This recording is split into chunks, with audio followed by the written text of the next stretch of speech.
We just love when our old pal Meredith Vieira and her husband Richard Cohen stop by to say hi. Mostly with Richard, but Meredith Vieira also good too. Richard was diagnosed with multiple sclerosis when he was 25 years old, and ever since he's been on a journey, not just with his health, but with the concept of hope. It's fascinating. He chronicles that journey in the new book. It's called Chasing Hope, a patient's deep dive into stem cells, faith, and the future. And Richard and Meredith, hi. Good morning. It's nice, first of all, it's just nice to have Meredith, just for you to walk in. Well, it's so nice to see everybody. Around. Congrats on the new book. Everyone, just Meredith's like, she's like, you wrote the book, which we're going to talk about, but for Meredith, we don't have to really. It's this. No, this is all about her. It's the return of sunshine. I mean, there's plenty of sunshine. We bask in your warmth, and it's so awesome to see you and tease you. But Richard, this book is incredible, and talk about a labor of love.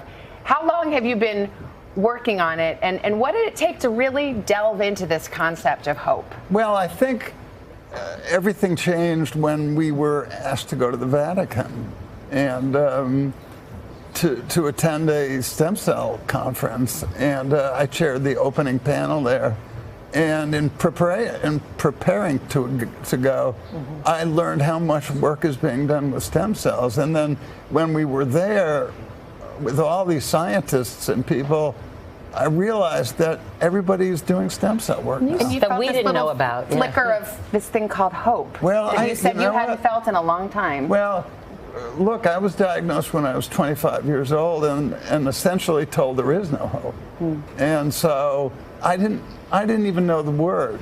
And what's the expression you use? Diagnose and adios. They used to say diagnose and adios. Oh, wow. See you later, yeah. Nothing much we can do. Well, living with Meredith, because when I look at Meredith, I think someone who's hopeful, someone who sees the bright side, someone who says, Richard, no, tomorrow's going to be a better day.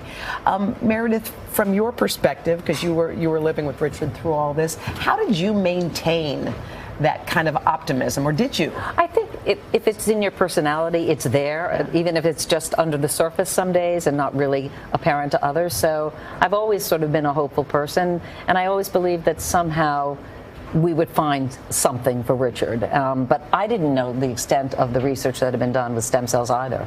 It just sounded like the Vatican. At the very least, it's a trip to Rome. Right. Let's do it. Let's go. Meredith's got an angle. Shopping. Yes, exactly. Well, what's interesting about it is, and you write so movingly about this in the book, that the stem cells idea, yes, it's the flicker of hope perhaps for yourself, but what really struck you, Richard, was the hope for the future. No, that's right. I mean, I'm the third member of my family, the third generation to have it, and we've got 3 kids.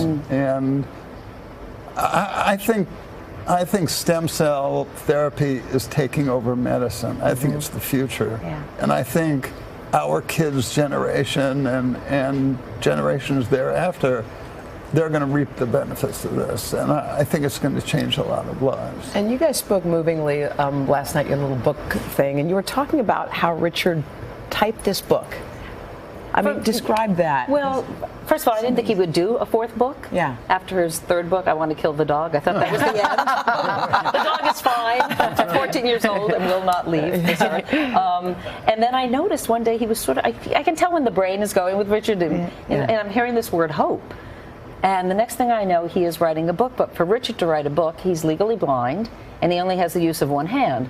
So imagine somebody every day about 6 a.m. till 8 p.m. at night, face pressed to the computer, typing with one hand. And I would say, why don't you just, talk into a mic and it'll all get transcribed? And Richard was very clear to point out that's not how I write. That's not how I create. So that's why when I said last night, I respect him, I admire him, and we do as a family, but I'm in awe of him. Yeah. Richard, I guess you really had something to say, because that was not easy. Yeah. No, but it worked. It was fun, and having the family there last night was terrific. Yeah, the kids surprised him. I think if anyone's going through a difficult time and they read this book, I think it'll give them what they're looking for. Yeah. It was worth every second that you spent. But Richard found hope, but he's still not a believer, right, so to speak. So I mentioned last night, I just came back from Rome. They had their 4th conference, and I got the opportunity to meet the Pope, which I had never done, and I had the rosary beads blessed because I'm not taking any chances. I just think, I want that Pope. Meredith will have enough faith for everybody. Well, thank you so much. Thank you, guys. Great to see you. Hello, Today fans. Thanks for checking out our YouTube channel. Subscribe by clicking that button down there and click on any of the videos over here. to watch the latest interviews, show highlights, and digital exclusives.